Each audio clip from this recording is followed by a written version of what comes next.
Coucou les filles, donc je vous retrouve dans la cuisine. Donc en gros ça va être des raviolis chinois, mais normalement les raviolis chinois sont faits à partir de bœuf et d'oignons. Je préfère le faire avec du poulet, du fromage, enfin du Saint-Mauré pour être précis, du fromage blanc parce qu'on n'utilise plus de crème, de la moutarde, des champignons. Je ne mets pas de sel puisque j'en mets dans ma pâte que je vais vous montrer après.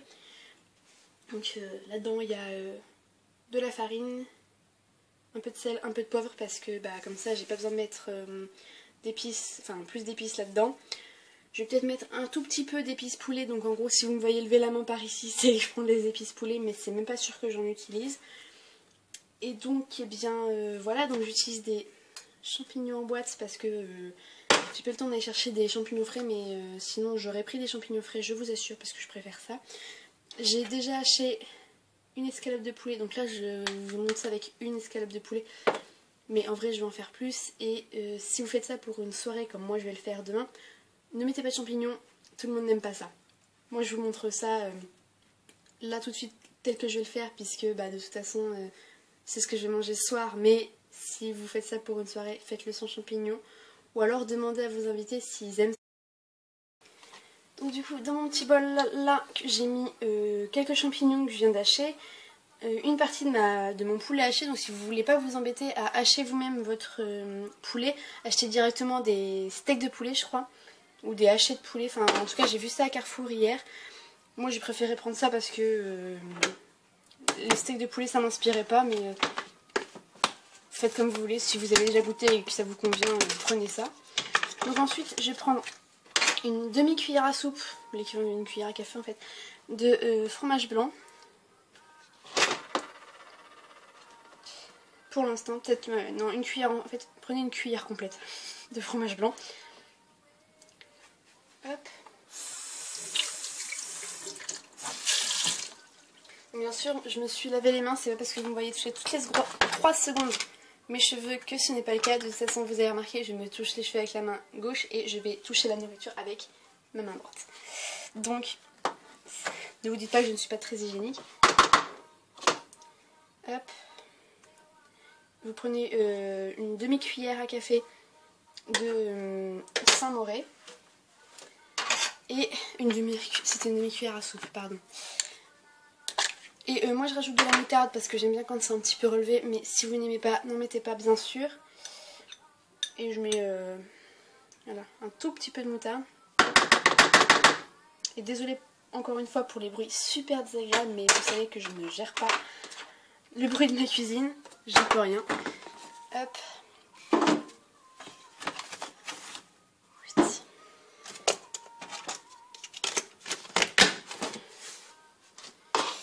Et du coup là je vais y aller. Du coup là j'ai repris mon petit donc le poulet, tout ça je l'ai mis au frigo parce que voilà. En gros, pour vous donner une idée de l'odeur et de ce que ça sent, enfin tout ça, si vous aimez bien les escalopes de dinde ou de poulet comme vous voulez, à la crème avec du champignon, donc à la normande, vous allez juste adorer l'odeur de ce truc parce que pour moi ça sent exactement pareil alors que ce n'est même pas cuit. Donc voilà. Là j'ai repris mon gros saladier avec environ, parce que ma balance est plus qu'approximative en ce moment, environ 300-400 grammes de farine, avec un petit peu de sel et un petit peu de poivre pour m'éviter de trop avoir à épicer le reste. Là j'ai 20 ml d'eau chaude que je viens de passer au micro-ondes, donc je me brûle légèrement les doigts à chaque fois que je prends le verre. Petit chiffon de LED. Hop. Et je vais verser la moitié du verre dans un puits que j'ai fait au milieu.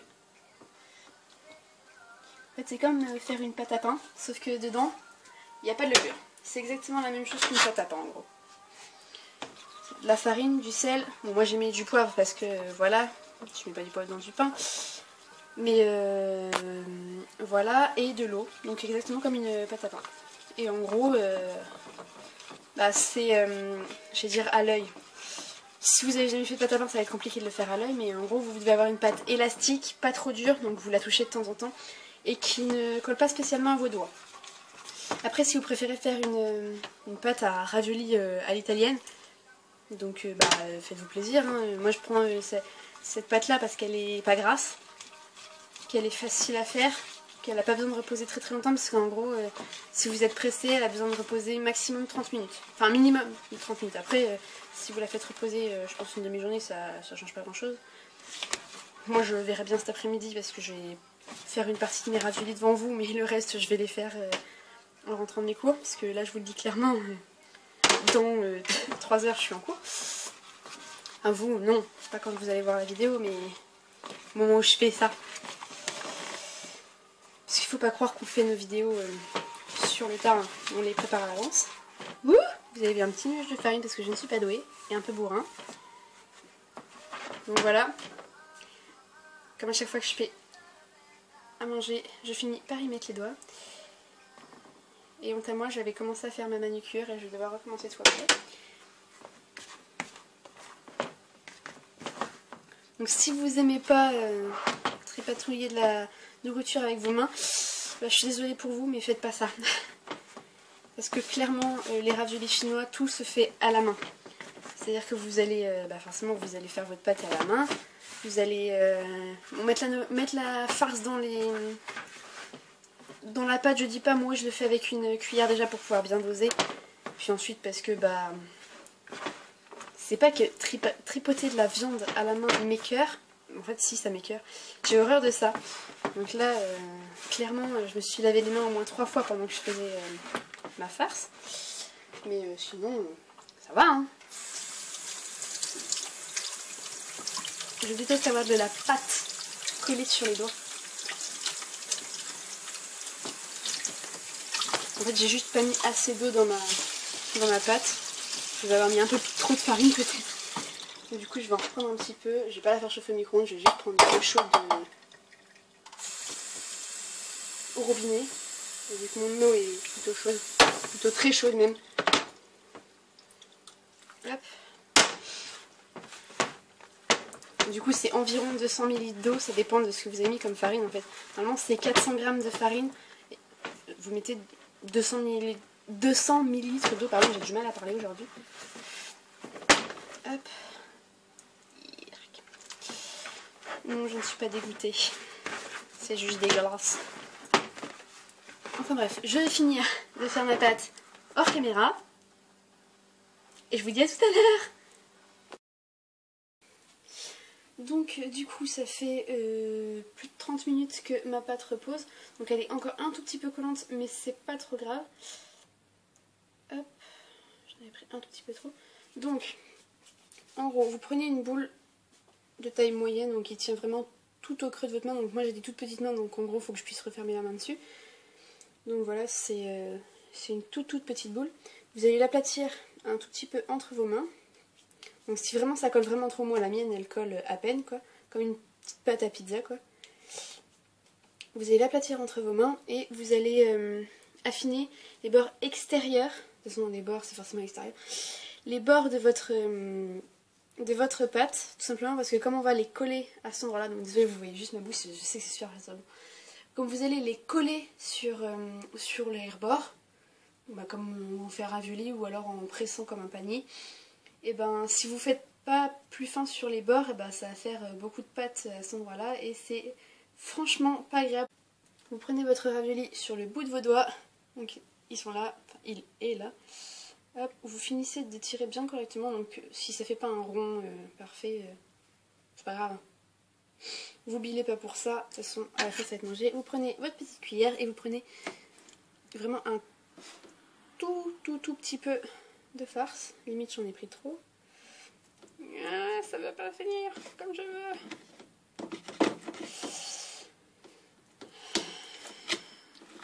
Hop, putain, pardon pour les insultes. Hop, donc on prend un tout petit peu de farce. Ça me saouler. Hop, donc vous voyez là. Et donc soit vous avez la technique du refermer comme ça que moi je vais utiliser. Mon chiffon il est passé où? Là.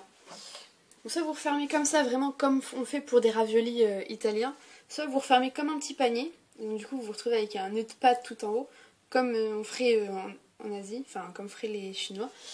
Donc, si vous vous demandez pourquoi je vous parle de raviolis chinois, que je fais des raviolis chinois ou quoi que ce soit, c'est tout simplement parce que l'année dernière, à la fac, je faisais des études de chinois. Je le faisais toujours aussi cette année, mais l'année dernière, on nous a appris du coup en cours de civilisation à faire des raviolis. Et moi, je trouvais ça cool. Donc je me suis dit que j'allais les réutiliser, donc j'en avais déjà refait depuis, mais voilà. Donc en gros, moi j'avais mis un bord plus, je vais vous montrer comme ça d'un peu plus près. J'avais mis un bord plus court que l'autre et du coup j'ai fait un rebord. Donc voilà, et ça nous fait un petit ravioli. Donc je vais pas vous montrer toute la collection de raviolis que je fais parce que tout simplement je vais en avoir pour des heures et je pense que je vais finir en rentrant des cours. Mais en gros vous faites tous vos raviolis et après vous les cuisez à la vapeur ou alors vous les plongez dans l'eau mais vraiment pas trop chaude non plus parce que comme ils sont censés être cuits à la vapeur, ça va faire un truc assez bizarre si vous les plongez trop longtemps dans l'eau et dans une eau trop chaude. Donc et bien voilà pour cette recette. Donc du coup je vous retrouve juste après ma soirée. Donc alors pour ce qui est des petits raviolis que je vous avais montré, donc que je vous ai montré dans la vidéo. Donc du coup moi je vous ai dit que je les cuirais, je n'ai pas dit comment j'allais les cuire moi. Donc moi je n'ai pas de cuiseur à vapeur donc j'ai été obligée de les faire bouillir. Sauf que une fois qu'ils avaient bouilli, ils avaient une sale tranche, donc je les ai légèrement poêlés parce que j'avais pas fait attention au temps de cuisson. Enfin bref, voilà. Donc autant vous dire que ces petits raviolis sont partis très rapidement, c'est-à-dire que si vous n'étiez pas du côté de la table où il y en avait, vous en aviez pas. Donc voilà pour ça. Ensuite, je pense que incessamment sous peu, je vous ferai d'autres recettes pour les apéros entre amis ou des trucs comme ça parce que à peu près tout ce que j'ai fait, tout ce qu'on a fait avec mon copain à cette soirée a été mangé en fait. On n'a pas eu on a eu beaucoup de restes parce qu'on avait tous prévu à manger, mais dans ce que nous on avait préparé, il n'y a pas beaucoup de choses qui sont restées. Et donc j'espère que cette vidéo vous aura plu, que mes petits ateliers de cuisine vous font plaisir et peuvent vous aider. Si vous avez d'autres idées de vidéos, je vous invite à les mettre en commentaire. Si cette vidéo vous a plu, comme d'habitude, mettez un petit pouce en l'air. Si vous n'êtes pas encore abonné à la chaîne, eh bien faites-le. C'est gratuit, ça nous fait plaisir et ça nous encourage à continuer. Et jusqu'à la prochaine, bisous!